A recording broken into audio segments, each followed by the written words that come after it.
portion of the news brought to you by McDonald's. McDonald's, I'm loving it. A new development is on the way for the southern island of Mayaguana. Prime Minister the Right Honorable Perry Christie, while not giving too many details about the new project, said there's a push for new economic activity to match ongoing infrastructural improvements there. The government is committed to $4.5 million worth of roads, so all the roads and water and infrastructure will be in place with only 274 people in Mayaguana. But the government is in the process, recognizing that all of this infrastructure must be followed by economic activity. The government is in the process of bringing to Mayaguana the economic relief that I indicated to them when I was last there that they would have. I anticipate that the government would be approving in Mayaguana development that would be a catalyst for the southern Bahamas, and it's going to be a wonderful development, and it's not going to be long before we bring that to bear for the people of Mayaguana. And still talking new developments, a Bahamian businessman is helping to diversify the tourism product by investing in a unique project on Rose Island. Now weeks away from opening the resort, he's showing off to the nation's leader and members of his cabinet. Clint Watson also made the journey. It's a short distance from New Providence by boat, but it promises to give you an experience you can't find anywhere else in the world. Camp Granton, a special projects resort, is a unique offering, one that successful elevator businessman Tom Baisden translated from a pioneering thought into a $10 million investment. You have an idea and you pursue it.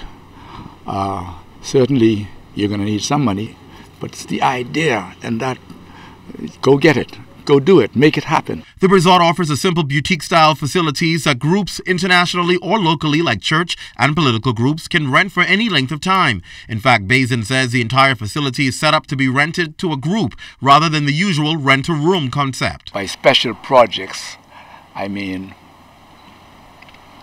people who need a movie site perhaps, or need a site for their horticulture, research. That type of thing. The property includes 12 full-service bedrooms, a dining deck and bar marina, dock, and fully certified helicopter pad. Prime Minister the Right Honorable Perry Christie, Tourism Minister Obi Wolchcombe, and Transport and Aviation Minister Gladys Harder-Martin saluting Baisden, a black Bahamian who came from humble beginnings, defeated forms of discrimination to obtain success, and now ventured into the tourism sector as investor, developer, and in fact the project manager for the construction phase. The question for us really is, as he moves to complete this and open it to the public, is the assistance he will need in marketing it. This will be in demand because there are many people from around the world who are looking for not the mammoth hotels, but they want much more hotels such as this, where they can get to a private island, they can have easy access to the island, have their families and others enjoy with them. They want to have their own type of vacation. So this will work. For us to get the message out to the European market in particular, I think it's going to be a challenge for us, simply because we have not yet been able to talk about this in the way we should.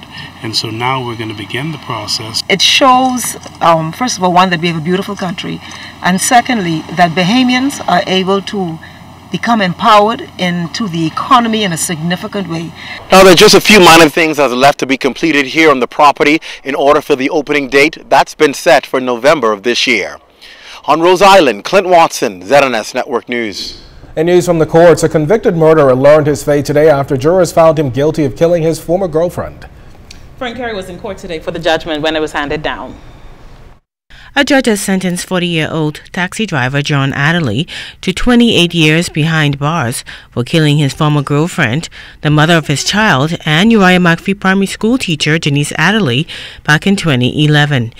In passing the sentence, Supreme Court Justice Bernard Turner noted that uncontested evidence in the case revealed that the unmarried father of three shot the deceased while they were parked in a car at Texaco gas station off Wolf Road and Kemp Roads. He noted that after the couple had a conversation, Adderley went to his taxi, got his licensed shotgun, and fatally shot the deceased at close range. Now, the defense claimed Adderley was suffering from a depressive illness and therefore had diminished responsibility in the matter, but jurors rejected that defense. In noting the mitigating factors in the case, Justice Bernard Turner indicated that 40-year-old Adderley had a clean criminal record. He also noted that the convict was well loved by family and friends, who all said the murder was out of character for him. Justice Turner then sentenced Adderley to 32 years in prison, less than 3.5 years he has already served in prison. Fern Curie, ZNS Network News. This portion of the news was brought to you by McDonald's. McDonald's, I'm loving it.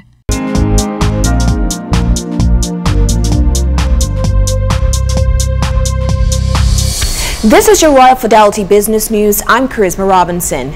Two Bahamian lawyers will head to China for an offshore financial conference. The two partners from the law firm of Calendars & Co. will attend the conference that will focus on wealth and asset management. Trust and asset recovery specialist Courtney Pierce and aviation and development specialist Llewellyn Boyer Cartwright will attend the China Offshore Summit. The Bahamas is set to figure prominently in the conference set for October 15th through 16th. The conference is expected to attract some 500 advisors and professionals serving China's fast-growing population of high net worth individuals.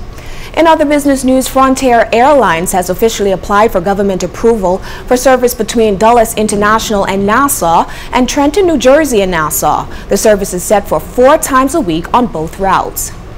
And in international business news, a U.S. federal judge ruled that British Petroleum, or BP, acted with gross negligence in setting off the biggest offshore oil spill in U.S. history.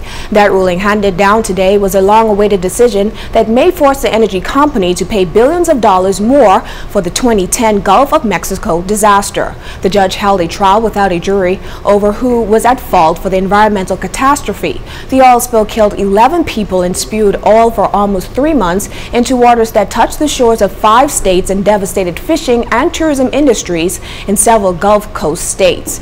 In his decision, the judge called BP reckless. That was your Royal Fidelity Business News. I'm Charisma Robinson.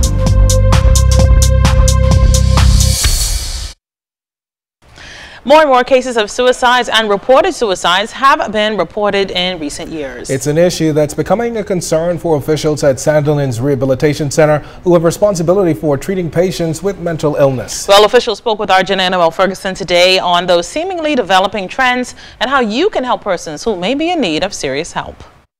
While some may view suicide as a permanent solution to a temporary problem, officials here at the Sandilands Rehabilitation Center say they want people to know that there is hope and they have options, as suicide and attempted suicide has become prevalent in the Bahamas. Suicide hits really close to home.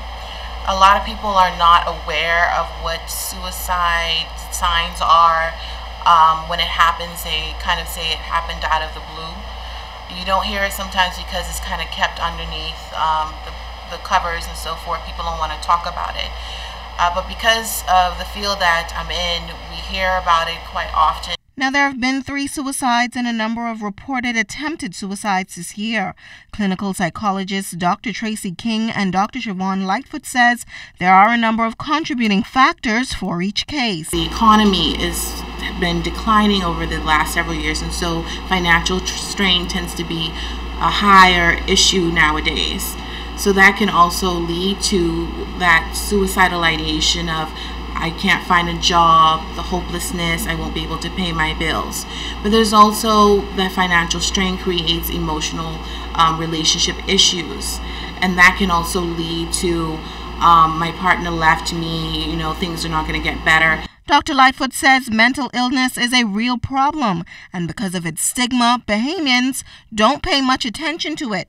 If the person perhaps is not sleeping as well as they used to, or if they're sleeping too much, if they've been complaining about being very sad, and they've been sad for at least 2 weeks or more, if the person is complaining about feeling fatigue, they have no energy, they complain about not enjoying the things that they used to do.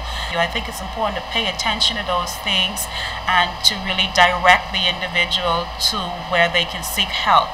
Not to minimize what they are experiencing, not to spiritualize it, and certainly not to pass judgment. Now, a workshop will be held on September 10th to celebrate World Suicide Awareness Day. Officials say they hope to train persons in the community to know what to look for and advise persons to get the help they need. Janae Noel Ferguson, ZNS Network News.